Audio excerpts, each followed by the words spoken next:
ইব্রাহিম আলাইহিস সালাম একদিন আজরাইলকে বলছে, আজরাইল, কোন নাফরমান পাপীর রুহু যে কবজ করো তুমি, তখন তোমার চেহারাটা কিরকম হয়, আকৃতিটা আমার এটা একটু দেখাও।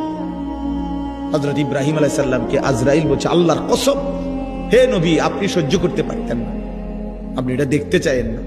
ইব্রাহিম আলাইহিস সালাম বললেন, না, আমার একটু হলেও দেখাও।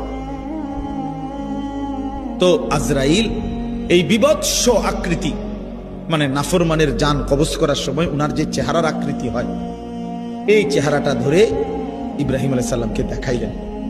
বিশ্বাস করেন, এই কিতাবে আছে, ইমাম কুরতুবীর কিতাব, ইব্রাহিম আলাইহিস সালাম একটা চিৎকার মাইরা বেহুশ হয়ে গেছে।